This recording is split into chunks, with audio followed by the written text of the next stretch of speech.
Halo Sobat Peziarah sekalian, jumpa lagi dalam podcast Peziarah. Dan dalam jalan salib Yesus menuju ke Bukit Golgota, ada beberapa sosok perempuan penting di jalan salibnya. Dan salah satunya akan kita bahas hari ini bersama dengan Romo Uut. Tetapi seperti biasa, mari kita buka dulu dengan doa. Dalam nama Bapa dan Putra dan Roh Kudus. Amin. Datanglah ya Roh Kudus, penuhilah hati umat-Mu dan nyalakanlah di dalamnya api cinta-Mu. Utuslah Roh-Mu, maka segala sesuatu akan diciptakan lagi dan Engkau akan membaharui muka bumi. Ya Allah, Engkau telah mengajar hati umat-Mu dengan terang Roh Kudus. Berilah supaya dalam roh yang sama ini kami senantiasa berpikir benar dan bijaksana, serta selalu gembira karena lipurannya. Demi Kristus Tuhan kami.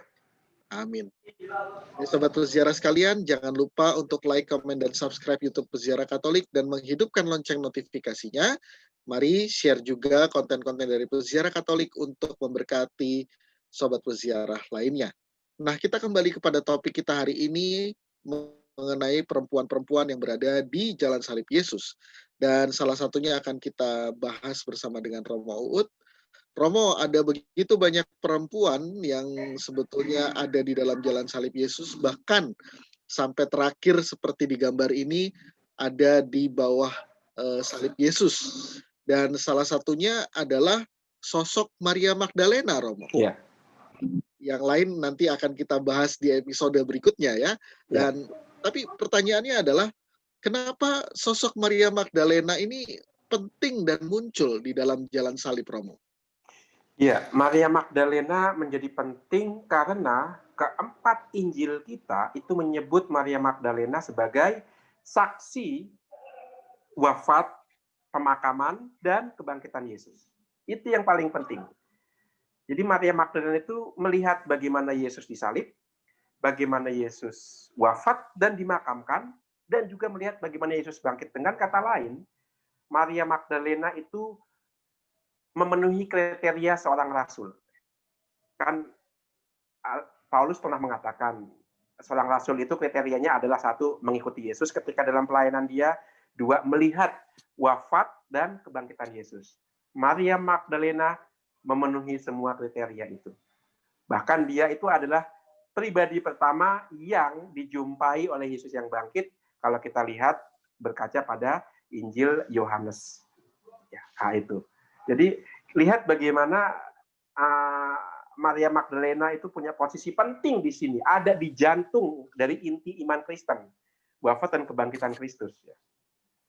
Nah, bahkan dia itu mendahului para rasul.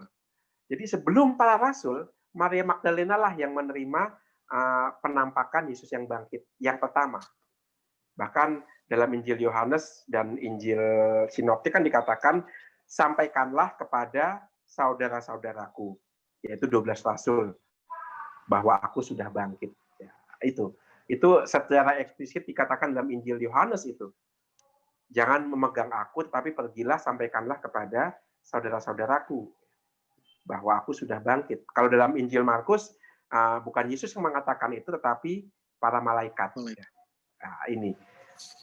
Dengan kata lain, Maria Magdalena itu ada pada jantung inti iman kita, ada pada jantung perayaan misteri Paskah, yaitu wafat dan kebangkitan Tuhan, karena dia ada di sana, baik ketika Yesus wafat maupun ketika Yesus bangkit. Bahkan dialah perempuan pertama atau pribadi pertama yang mendapatkan penampakan Yesus yang bangkit. Kalau kita berkaca pada Injil Yohanes, maka di sini kita bisa melihat sesuatu hal yang menarik.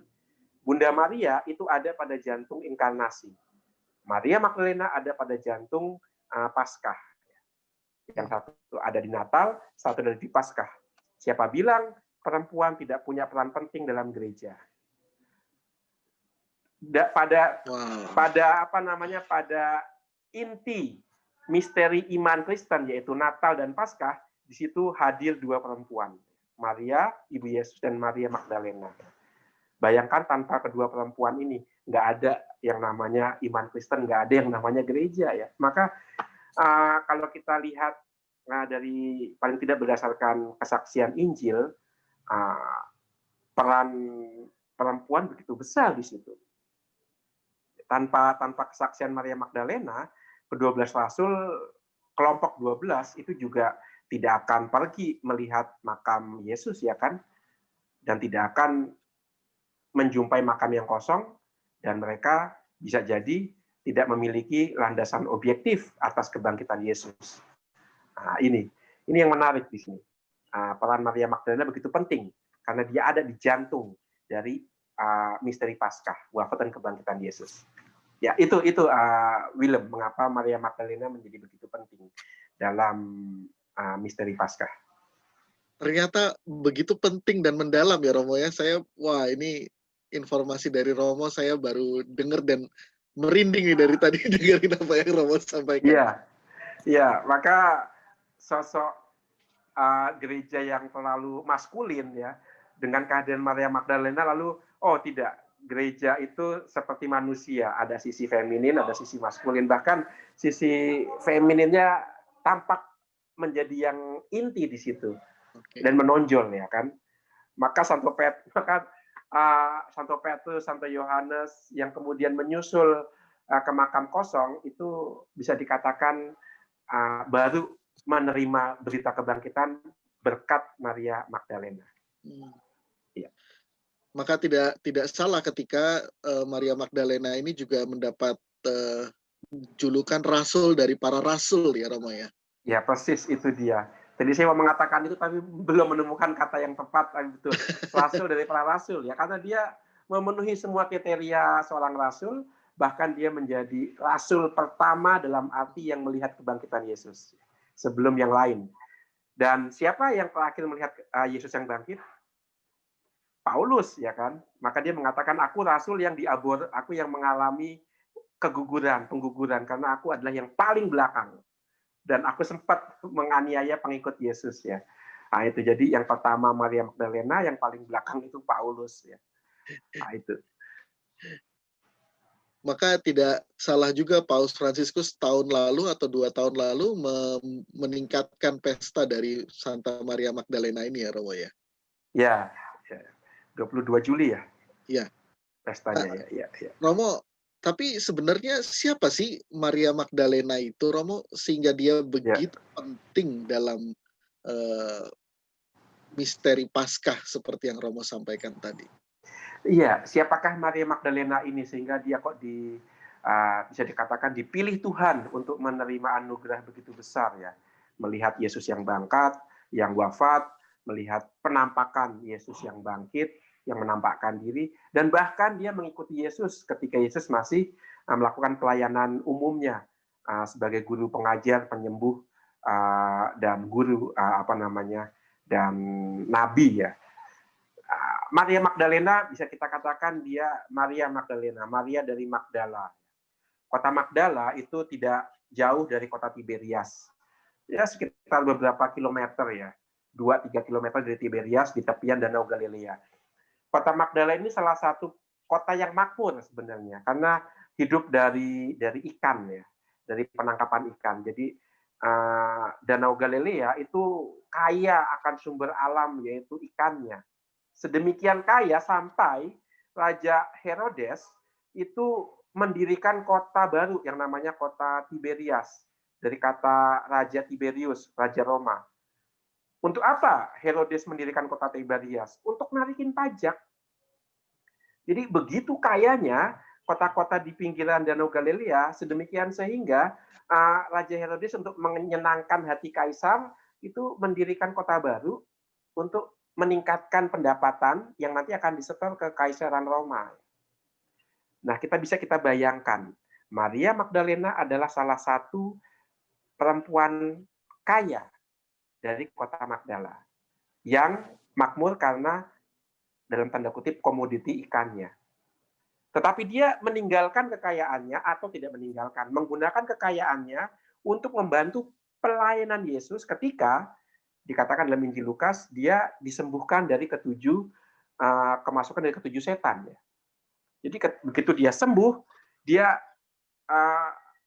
mendedikasikan hidup dan kekayaannya untuk membantu pelayanan Yesus. Dikatakan dalam Injil Lukas, dan ada beberapa perempuan kaya yang menyumbangkan harta kekayaan mereka bagi pelayanan Yesus. Salah satunya perempuan kaya ini adalah Maria Magdalena. Nah, ini dia. Jadi dia mendahului rasul lain yang dalam kisah para rasul juga menyerahkan segala kekayaannya bagi gereja. Yaitu siapa namanya? Saya lupa. Barnabas yang disebut anak kesayangan ya, kekasih, karena menyerahkan segala kekayaannya untuk gereja. Nah, ini Maria Magdalena mendahului itu ya. Dia mendahului kisah para rasul karena dia menyerahkan segala kekayaannya untuk membantu pelayanan Yesus. Jadi dia mengikuti Yesus itu. Dia mensponsori ya secara finansial pelayanan Yesus. Dan tentu uangnya dipegang oleh bendahara para rasul yaitu Yudas Iskariot. Jadi Yesus itu bukannya anti duit ya, tidak, tetapi uang karena itu dipakai dalam sistem sosial itu juga dimanfaatkan oleh Yesus untuk karya pelayanan. Nah ini, dan inilah Maria Magdalena. Dia orang perempuan kaya dari kota Magdala yang setelah disembuhkan dari kemasukan 7 setan mendedikasikan hidup dan kekayaannya untuk membantu Yesus. Dan figur inilah yang dipilih oleh Yesus untuk hadir baik ketika dia wafat di kayu salib, ketika dia dimakamkan, dan ketika dia bangkit. Yang menarik apa? Yang menarik dari figur Maria adalah pribadinya. Maria Magdalena, kalau kita baca Injil, itu bukan pribadi yang kontemplatif. Bukan pribadi yang peka akan misteri. Dia pribadi yang praktis. Urusannya sama duit. Ya kaya pasti dia pintar dong ngembangin bisnis ikan di kota Magdala, pinggiran Danau Galilea ya. Dia praktis. Butuh apa? Duit. Oke, gua kasih ya kan. Butuh apa lagi? Sokong apa yang gue bisa gua bantu. Nah, dia figur praktis. Kepraktisannya terlihat juga ketika dia membantu memakamkan Yesus. Butuh apa nih? Butuh mur untuk untuk membuat jenazah Yesus, wangi-wangian jenazah Yesus yang akan dibandingkan. Oke, saya bantu ya kan. Dia membantu juga pemakaman Yesus. Bahkan ketika Yesus sudah dimakamkan, dia masih harus mau melengkapi tugas yang belum selesai ya kan. Mendatangi makam Yesus dan memberikan wangi-wangian lagi. Jadi ini pribadi yang sangat praktis. Tapi menarik bahwa pribadi yang praktis, yang tidak kontemplatif, bahkan mungkin juga bisa jadi dia jarang berdoa ya. Dia nggak peka akan misteri, tapi diberi kepercayaan untuk melihat Yesus yang bangkit. Dengan kata lain, justru pribadi seperti ini yang membuat para rasul percaya bahwa Yesus sungguh bangkit. Orang dia nggak peka akan misteri kok. Dia jarang berdoa kok, tapi kok dijumpai Yesus yang bangkit, ya kan? Nah, semakin percaya.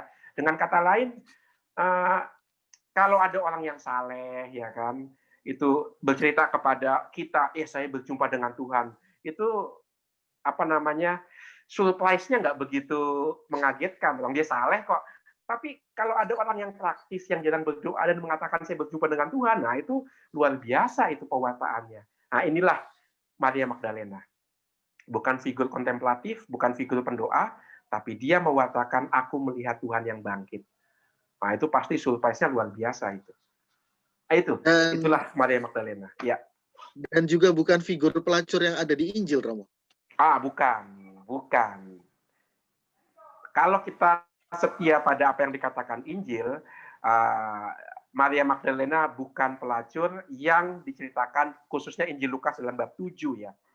Ketika ada seorang perempuan pendosa itu mendatangi Yesus dan kemudian membasuh kaki Yesus dengan air matanya sebagai tanda taubatnya dan menyeka dengan rambutnya. Dan orang-orang yang hadir di situ, Farisi dan ahli Taurat, bertanya, kalau Yesus ini seorang nabi, seorang rabi, pasti tahu perempuan macam apa yang membasuh dan menyeka kakinya. Itu kan Injil Lukas bab 7 ya. Tapi kan tidak disebut namanya. Atau juga, itu dia. Maka Maria Magdalena tidak sama dengan perempuan dalam Injil Lukas bab 7 itu. Nah, penyamaan Maria Magdalena dengan figur pelacur yang bertobat dan menyeka kaki Yesus itu baru muncul di abad pertengahan, tepatnya abad ke-7, tahun 600-an sesudah Masehi. Yang mendorong identifikasi kedua perempuan ini adalah Santo Gregorius Agung yang waktu itu menjadi uskup Roma atau menjadi paus. Pertanyaannya, mengapa Gregorius Agung mendorong identifikasi ini untuk membantu umat Roma bertobat? Dibutuhkan seorang pribadi yang bisa membantu jemaat Roma untuk bertobat. Maka ditampilkanlah figur Maria Magdalena dan diidentifikasikan dengan seorang perempuan yang menyesal, bertobat, dan membasuh kaki Yesus dengan rambutnya, dengan air matanya dan menyeka dengan rambutnya dalam Injil Lukas bab 7. Nah, jadi antara Injil Lukas bab 7 dengan Maria Magdalena itu dijadikan satu oleh Santo Gregorius Agung untuk membantu umat Roma menemukan personifikasi bagi pertobatan mereka. Seorang pelacur aja bisa bertobat kok, apalagi saya ya. Nah, itu kurang lebih seperti itu. Jadi tradisinya seperti itu. Maka kalau kita sandingkan penghormatan Maria Magdalena dalam gereja Katolik dengan penghormatan gereja Ritus Timur itu berbeda. Dalam gereja Ortodoks, dalam gereja Timur tidak pernah Maria Magdalena itu diidentifikasikan dengan pelacur, tidak pernah. Gereja Ortodoks dan gereja Timur begitu menghargai Maria Magdalena dan tidak sama sekali memikirkan Maria Magdalena sebagai seorang pelacur. Hanya di gereja Latin Barat. Dan kita tahu sekarang itu karena pastoral dari Santo Gregorius Agung. Nah, itu. Sejarahnya seperti itu. Baik, ternyata ada mispersepsi terhadap personifikasi Maria Magdalena selama ini ya, Romo ya? Iya. Bahkan kalau kita lihat salah satu film dokumenter yang saya sempat nonton itu ketika tahun baru atau ketika menjelang Natal itu ya, itu disebutkan bahwa identifikasi ini adalah pembunuhan karakter paling besar dalam sejarah manusia. Jadi Maria Magdalena dibunuh karakternya karena disamakan dengan pelacur. Nah, itu. Ya. Padahal ternyata perempuan yang berada di kaki Yesus, perempuan yang menyaksikan kebangkitan Yesus dan menjadi saksi dari misteri Paskah yang begitu agung ya, Romo ya. Iya, itu peran sentral Maria Magdalena di situ. Kalau kita setia pada Injil. Nah, Romo, kalau bicara tentang Maria Magdalena yang mengikuti jalan salib Yesus, keteladanan apa yang bisa kita petik dari sosok Maria Magdalena ini, Romo? Iya, keteladannya adalah ini. Kalau kita terutama melihat Injil Yohanes dan tentu juga Injil Lukas ya, cinta Maria Magdalena akan pribadi Yesus itu mengatasi segala-galanya, mengatasi kekayaan dia, mengatasi popularitas dia. Nah, ini cinta akan pribadi Yesus yang pelan-pelan cinta ini dimurnikan oleh Yesus sendiri. Semula cinta Maria Magdalena adalah cinta pada pribadi manusiawi, fisik, duniawi. Tapi oleh Yesus ditingkatkan menjadi cinta pada pribadi ilahi. Nah, ini dia. Ini yang bisa kita jadikan pelajaran bagi kita. Kita mengaku diri Kristen. Apakah kita mencintai Kristus yang menjadi asal dari kekristenan kita? Kita menjadi Kristen sebatas peraturan, hukum, kebiasaan. Itu bagi kita. Apakah kita menjadi Kristen sebatas pada hukum, aturan, kebiasaan? Tapi apakah kita jauh lebih dalam lagi sampai kepada cinta pada pribadi Yesus sendiri, Kristus yang menjadi landasan dari identitas kita, yaitu nama Kristen kita, yaitu Kristus. Nah, itu yang bisa kita refleksikan dari figur Maria Magdalena. Baik, terima kasih banyak Romo Ut. Ada begitu banyak ulasan yang menarik tentang Maria Magdalena, rasul dari para rasul yang ternyata figurnya begitu penting dalam misteri keselamatan ya, dalam misteri sengsara, wafat dan kebangkitan Yesus Kristus sendiri. Dan ini salah satunya kita bisa lihat Maria Magdalena menjadi salah satu sosok perempuan hebat di dalam jalan salib Yesus. Dan semoga ziarah kita terhadap sosok Maria Magdalena ini dapat membantu kita menjalani dan memperkuat kita menjalani masa prapaskah kita, dan bahkan mengundang kita untuk berbalik mencintai sosok Kristus dengan sejati. Mari kita memuliakan Tuhan, kemuliaan kepada Bapa dan Putra dan Roh Kudus. Seperti pada permulaan, sekarang, selalu, dan sepanjang segala abad. Amin. Dalam nama Bapa dan Putra dan Roh Kudus. Amin. Amin. Ya, Sobat Peziarah sekalian, jangan lupa like, komen, dan subscribe YouTube Peziarah Katolik dan menghidupkan lonceng notifikasinya. Jangan lupa juga membagikan konten-konten YouTube Peziarah Katolik untuk memberkati Sobat Peziarah lainnya. Kita jumpa dalam episode podcast Peziarah berikutnya. Sampai jumpa.